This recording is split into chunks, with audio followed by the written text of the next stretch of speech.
I'm Naomi, a 28-year-old banker.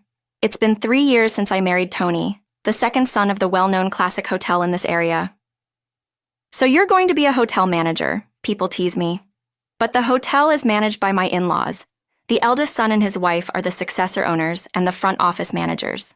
Tony supports them as part of the support staff. Encouraged by my husband Tony and my in-laws, I've continued working at the bank where I was employed before our marriage. My sister-in-law even jokes that I should handle the accounting when it's our turn to take over, so I'm currently studying bookkeeping to be of help in the future. I seldom get to visit my in-laws' hotel, which is quite exclusive. Before we got married, as a sign of good relations, my family was invited to stay at the hotel. My family is pretty ordinary. Our family trips were mostly camping when I was little. My parents and grandparents, who always wanted to stay at this hotel, were nervous about not making any mistakes, given that we were now related to the owners. However, when we actually stayed, the hospitality was first class. The food was delicious, and the staff, including my in-laws, bid us farewell. It was a perfect experience with no discomfort at all, and we were deeply moved. It was my first time actually staying there, and I gained a new appreciation for Tony and my in-laws, who created such a wonderful place. It made me realize the responsibility of being the wife of someone from such an incredible family, and I resolved to be a wife who wouldn't embarrass them. Amidst all this, my brother Tom got a bit carried away with the luxury. Tom, with a strong ambition and penchant for showing off, seemed thrilled at the prospect of being distantly related to the owners of a famous hotel. It appears he took my in-laws' casual invitation to visit anytime too literally and got carried away. After my marriage, we received another invitation when the hotel received its most popular and highest-grade steak. Unlike my parents, who remained apologetic as before, Tom began demanding excessive services. He started with requesting room upgrades, then arbitrarily added dishes to his meals and freely requested various drinks. When the staff hesitated over his unexpected requests, Tom declared, "I'm a relative of the hotel's owners. Don't you recognize this person?" He pointed at me. The staff had no reason to know me as I'm not involved in the hotel's management yet. "Stop it, Tom. You're embarrassing me." I tried to stop him, but he insisted on calling Tony. Feeling guilty about causing a scene, I reluctantly called Tony, who agreed to accommodate Tom's requests. I was mortified, thinking how my family must seem so rude to the staff despite being guests. I wish I could disappear, was all I thought. My parents felt the same, saying, "If we're invited again, we should decline out of respect. We'll apologize and express our gratitude to Tony's parents, and please do the same from your side," Mom said to me. Despite my parents doing nothing wrong, it was all because of Tom getting carried away. I apologized profusely to Tony, but he just laughed it off. My in-laws also told me not to worry about it and were actually saddened to hear that my parents now felt hesitant to stay at the hotel. Such generous in-laws. However, Tom, emboldened by having his unreasonable requests fulfilled, became even more presumptuous. A year after my marriage, Tom got married and demanded hotel stay vouchers as wedding gifts. I refused these requests, but then he and his wife began showing up unannounced for stays every long weekend. Tom would drive up to the grand entrance in a compact car, drop Tony's name claiming to be a relative, and leave his car there. This was in stark contrast to other guests who, even with luxury cars, would park in the parking lot and walk to the entrance. Despite many instances of being fully booked during long weekends, Tom would exclaim, "I'm family. How could I not get a room? Is this hotel so poor that it can't accommodate important guests?" Tony and my in-laws would step in, finding him a room or an alternative. Furthermore, Tom insisted on having the spa reserved exclusively for him and his wife, arguing that they wanted to use it together. This was granted, even though it was during a time with fewer guests, just for his convenience. This led to complaints from other guests, leaving Tony scrambling to handle the situation. Tom would shamelessly enjoy meals, summon the chef to demand off-menu items with expensive ingredients, and get rowdy while drunk, ruining the tranquil atmosphere of the luxury hotel. Yet, I'm so grateful to Tony and my in-laws for dealing with Tom's antics every time. I often find out about his visits after the fact and in a panic call Tom, but he just brushes me off saying, "Don't sweat the small stuff. It's great that my sister married into such a good family." Such ridiculous demands are made, and he wouldn't listen to reason.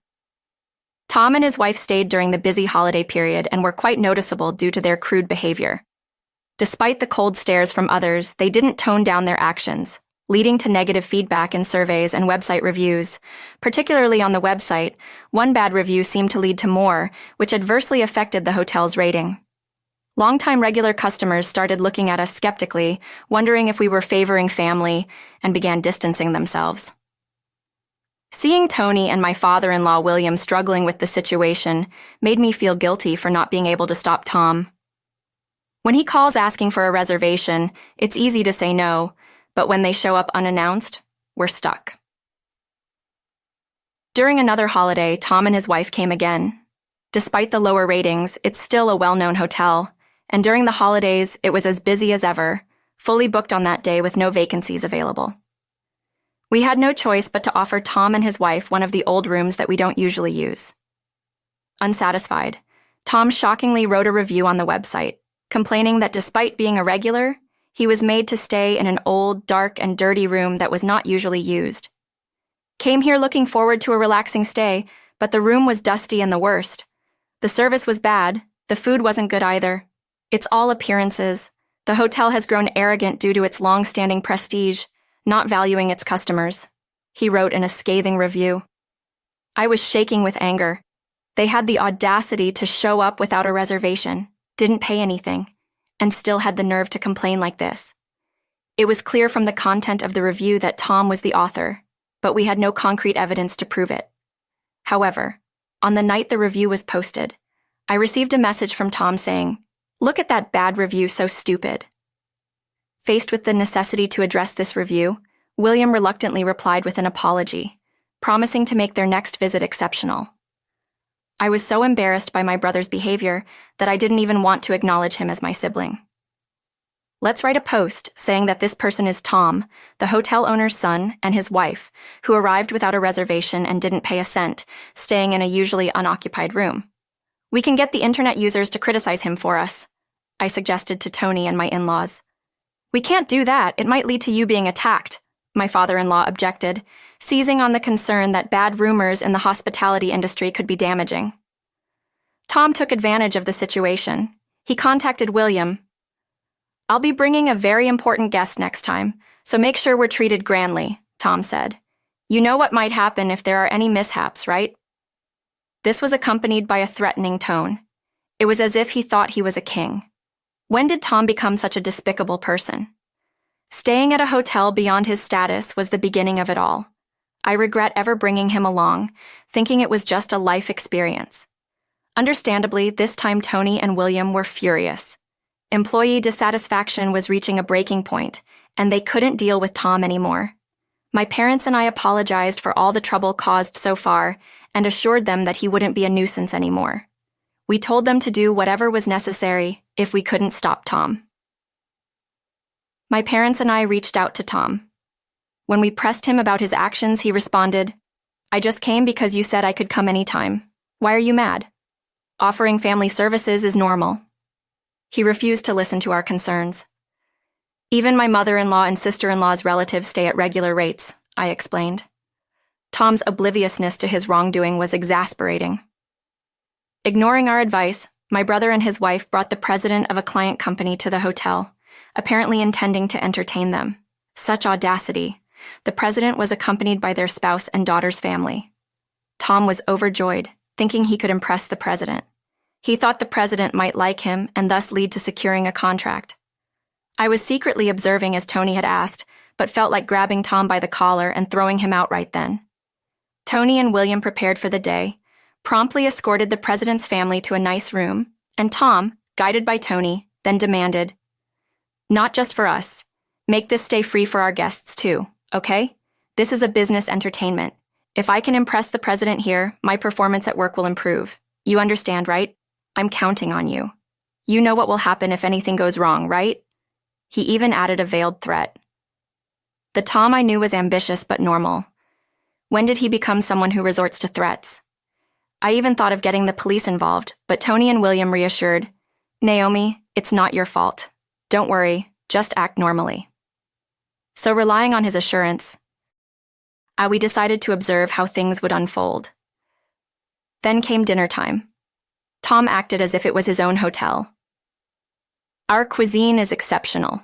You're in for a treat," he said, smoothly escorting the president's family. My brother and his wife seemed quite in their element. The more I saw, the angrier I got. I wanted to knock some sense into him right there. The first thing served to the group upon being seated was an aperitif.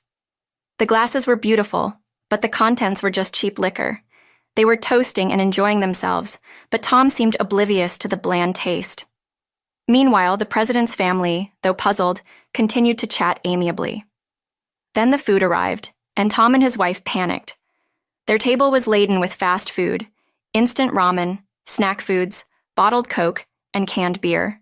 The CEO's family was stunned, looking over the table in surprise. Tom was furious. "Is this an insult? Call the owner right now," he demanded, summoning William. William and Tony arrived, calm as ever. "Yes, how could we help you?" William asked. "Well, it was pretty much the expected turn of events, wasn't it?" Tom raised his voice, drawing attention from everyone around. "What's this food? Are you joking? Bring out the real dishes." "I apologize, but this is the meal provided for guests who stay without a reservation for free. Without a reservation payment, we are unable to prepare other dishes," William explained. Caught off guard by being called out for freeloading in front of the president he was entertaining, Tom stumbled over his words and glanced sideways at the president's family. The president, as well as his wife and daughter, were looking at Tom with cold, disapproving eyes. Then William delivered the final blow, turning to the CEO. "I don't know what this gentleman told you to invite you here, but he frequently stays without paying, using his distant relation. That would be tolerable. But he's also been posting harmful reviews on our website, affecting our business. Since he's staying for free today, we regret that this is the only meal we can offer." William then smiled, trying to salvage the situation. Revealing everything to the CEO, Tom turned pale. The CEO looked at Tom and said, "Is what I just heard true?" The client CEO asked Tom, "No, Free State. I never meant for something like that." Caught off guard by this unexpected turn of events, Tom seemed panicked, unable to come up with a good excuse. "I've lost my appetite for dinner. I'll be leaving now and I'll need to reconsider our future business dealings." He then stood up, ignored Tom's pleas to wait, and left the dining area with William. "Wait, please, President. It's not what it looks like." Ignoring Tom's attempts to hold them back, the only ones left behind were my brother and his wife. They were completely dejected, slumping down in defeat, drawing scornful glances from other guests. They stayed without paying. "I can't believe it. Unforgivable. Maybe they're the ones who wrote that bad review on the website." And so on, the situation was becoming noisy, unable to let the guests dine peacefully. Tony and the staff escorted Tom and his wife out. "You ruin my business entertainment. What will I do if the deal falls through?" Tom protested loudly. "We'll call the police if you continue to make a scene." That quieted them down. To apologize to our guests for the inconvenience, I asked the chef to prepare a complimentary dish for each guest. It was unfortunate that they had to experience this unpleasantness during their otherwise lovely trip. In the end, the angry corporate president packed up and left. Upon hearing this, Tom also left the hotel. They couldn't do anything since they were threatened with police involvement. A few days later, the client CEO visited Tom's company. Tom turned pale upon seeing the client's CEO at his office. "The other day, I wanted to discuss something with you," said the corporate president, to which Tom responded by pleading, "Please forgive me. I'm terribly sorry." "What exactly are you sorry for?" "I intended to entertain, but it all turned into a mess." "Damn it. I told him to treat us right." "You're missing the point. Don't you realize you're fundamentally mistaken?" "Oh, what? You took advantage of your sister becoming the hotel owner's son's wife and used the hotel like it was your hotel. Just because you're a distant relative, that doesn't mean you can stay at that nice hotel for free and do whatever you like. That cannot be forgiven. And plus, inviting me there and trying to entertain me there, the owner told me that you even threatened them to treat us nicely. I can't trust a company with such employees. I came today to cancel all our future contracts." Tom's superiors, hearing this, were in a state of shock. Wait, please, is this true? They asked. Every word is true. I've been acquainted with the hotel for a long time. He confided in me about a troublesome relative who was taking advantage of his family's hotel. I didn't know it was one of your employees until I was invited for this entertainment. I witnessed everything at the hotel, and it was appalling. We're very sorry. We will remove him from his current role. Please reconsider the business relationship, I announced to them. The CEO had been observing Tom's behavior at the hotel with me, seeing how he threatened Tony and everything else. Of course, they were fully aware of all the previous actions as William had been consulting with them. It's natural that they would reconsider the business relationship given the circumstances. Tom was removed from his sales role and reassigned to a less critical support position within the company, and he barely had any job to do. The rumor that he was staying at the hotel without paying quickly spread within his company, making his work environment uncomfortable. My parents and I decided to cut ties with Tom. My parents made him vow to never approach the hotel again, including our family home, and wrote a pledge to that effect. We asked Tony to bill Tom for all his unpaid stays, which amounted to a substantial sum. Tom begged for a payment plan, clearly overwhelmed. Meanwhile, the hotel benefited from the CEO's support. He's quite famous and praised our hotel in an interview, calling it a wonderful place. His endorsement, along with his assurance to his contacts that the negative reviews online were not to be believed, brought many new distinguished guests to the hotel. The gap between the online reviews and the actual experience at our hotel became a topic of discussion, with Tom's negative reviews ironically attracting more guests. The hotel is always fully booked, especially on weekends. Lately, I have been helping out with accounting and as a front office manager. It's all new to me, but I find it fulfilling to contribute to our guests' wonderful experiences.